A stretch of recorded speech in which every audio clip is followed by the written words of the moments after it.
एक बार तीर्थराज प्रयाग में कोई बड़े विशिष्ट महात्मा एक कथा बता रहे थे। महाराज प्रयागराज में एक नाविक था, हम लोग ध्यान से सुनेंगे। नाविक मल्लाह था, नौका से इस पार उस पार ले जाता था। 5 नौयुवक उसी नौका में चढ़े।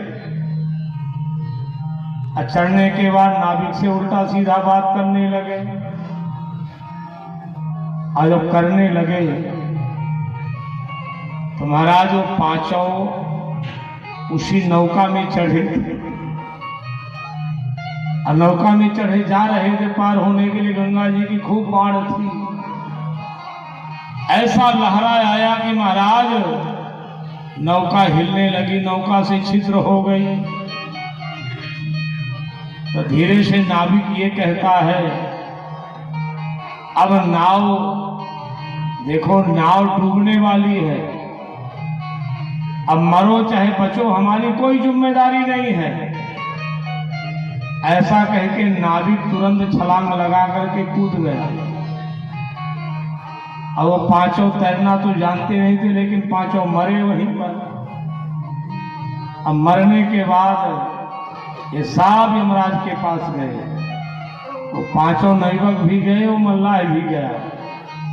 यमराज ने कहा 5 को तो वैकुंठ दे दो, अरे नाविक को नरक दो।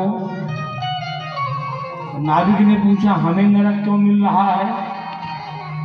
अरे हम भी तो गंगा जी में मरे हैं, ये तो असभ्य भाषण कर रहे तब गंगा जी में मरे। धर्मराज कहता है नाविक कान खोल के सुन ले, ये 5 तैरना नहीं जानते थे तो डूब गए, मर गए। अरे तू तो तैरना जानता था, अंतिम तक तुझे बचाने का प्रयास करना चाहिए। बचते या न बचते तू अंतिम तक पतवार क्यों फेंक दिया? क्यों उन्हें नहीं बचाया? अब तू बचाने का प्रयास नहीं किया, इसीलिए तुझे पहले नर्क होगा। इनको होगा जब होगा, तो नाविक को पहले नर्क हुआ। तो कहने का भाव उस संत के कि महाराज जब तक प्रयास हो तो अपने आगे आने वाली पीढ़ी, बाल बच्चों को, अपने बेटियों को, अपने बहुओं को बढ़िया संस्कार से सजाते रहो।